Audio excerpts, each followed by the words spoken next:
everyone. I am Gwendolyn Elardo, one of your reporter for today. So, our topic for today is all about early childhood. So, before I'm going to discuss the characteristics of early childhood, let me know your view of when or understanding about childhood. Anyone from the class? What is your understanding about childhood? Okay, Idilo, please stand up. Kanang call. Mga thunder. Anyone? Okay, thank you. Anyone? Beside. So, Ken, okay, stand up. When we say childhood, it refers to a baby at kung saan siya pag-develop ang stage.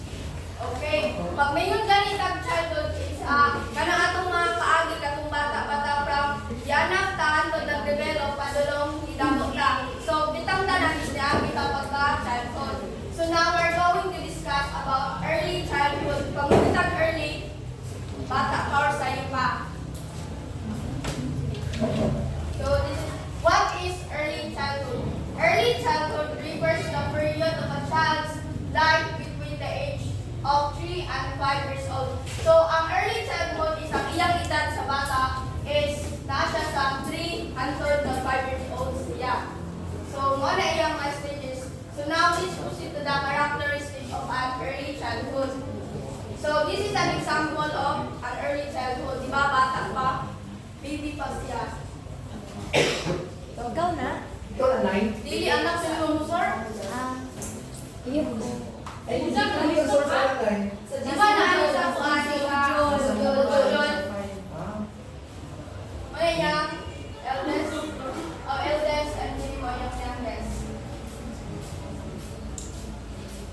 So one of the characteristics of an early childhood is high energy and play. Pag mingon tag high energy, unsa yung masabdan?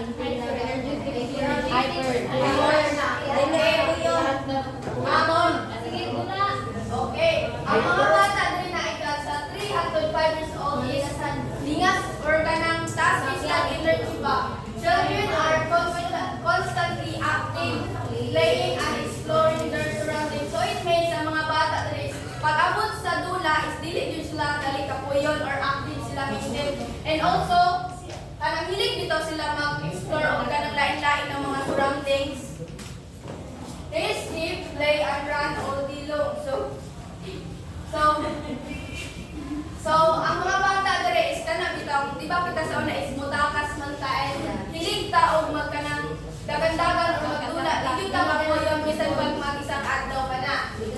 So, never in their lives had been so busy. So, di ba atong mga edad sa una or kini nga mga edad is dili pa sila kanang maguna-una nga grabe nila kabisi or wala sila gikabisihan because wala pa sila responsibility. Dili para sa ato karon nga mga adult, istakan na tayo ng mga ipapuna-una.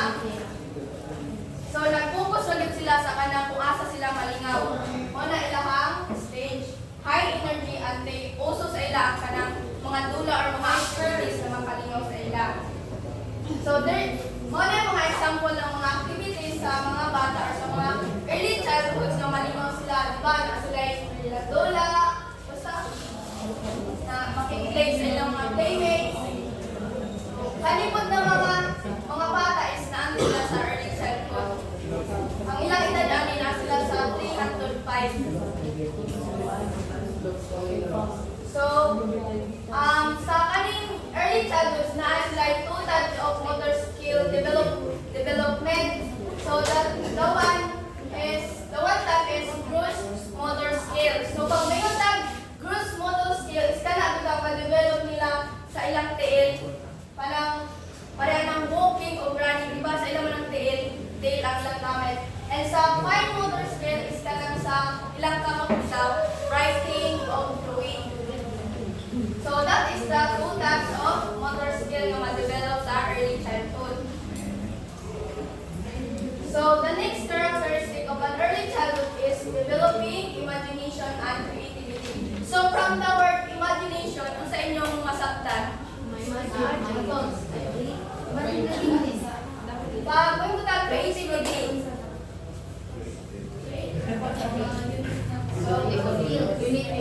Okay, ang mga early childhood is kana bitaw kilig sila mag-develop or mag-imagine. Kabantay man ang mga bata nga magdula sila bisan wala sila istorya explore mo nila o istorya o kanang ilang mga ilaan mo lang kada. So that is imagination.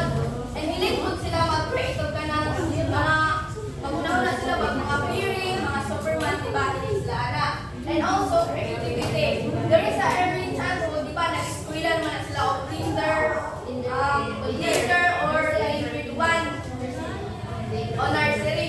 Dira ako na mapalugba bitaw nilang creativity. Bantog bitaw sa kanang pag-eskwela sila is more on drawing sila kay through drawing maano man nilang creativity. So, they have rich and imagination. Ang ingon pagkain na is ang mga bata nga nasa early childhood is kuwag sila sa imagination and creativity para ma-express nila ilang kaugalingon. So that is developing imagination and creativity. So this is an activity nga magawas nila ilang mga imagination and ilahang creativity. So diba na ilang drawing, ato, inay mo nilang imagination ka nilang istoryahan nila ilang mga kuan, mga toys. Let's proceed to another characteristic, emergence of self. So, pag may natag emergence of self, it means kanang taas dito ilang confidence. So, this stage mark the development of a strong sense of self. So, pag may natag strong sense of self, is kanang bitang dako ilang confidence.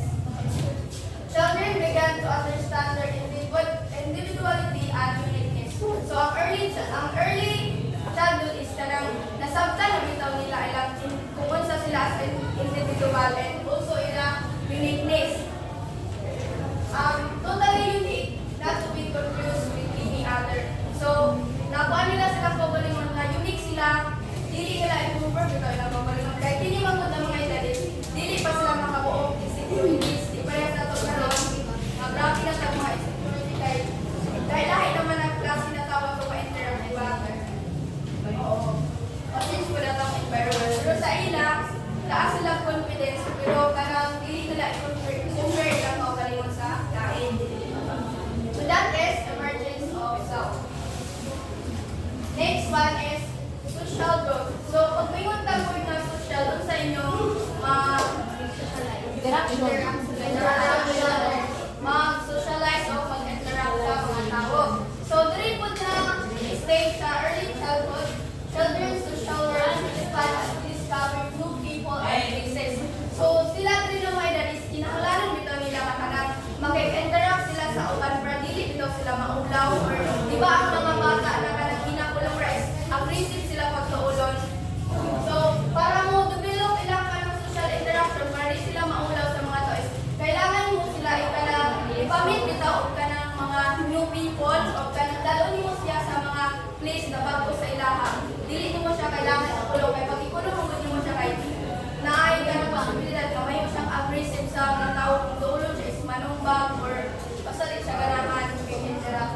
So dapat yun kung gusto niyo ma-develop o para hindi ka gusto nga maulaw yung anak or yung igsoon ba kinahanglan mo siya nga dalon sa mga kanang tao sa mga express niya yang kaugalingon. So, na yung activities para kanang mag-interact ng anak. May dula sila yung tao, sa mga bata. Sila may masasin nito. Kaya hindi ko lang. Construction. So, early childhood, 3 to 5 years. So, 3 to 5 years ang early childhood. It's a time of intense activities sa patong mga dula-dula nila, imaginative play, self-discovery. So, ma-discover nila ilang kaugalingon as a children. So, ilang pong social growth. Mulang po ilang pakikinteract sa mga tao. So, that's all. So, have any questions? Wala kayo. Describe yung pagkuhan. Nag-critic, gaya ka? Doon na ganyan yung dapat ang parang sila.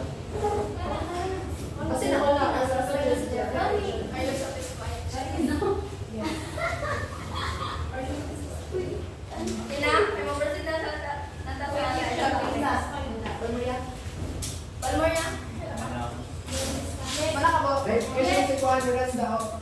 Yung dapat kasi papunan. Ang kuhan basta ang kanang early childhood mo guys, kanang about na silang pamatasan nila mga baby or mga Oh, 3 to 5 years old. Ito naman characteristics.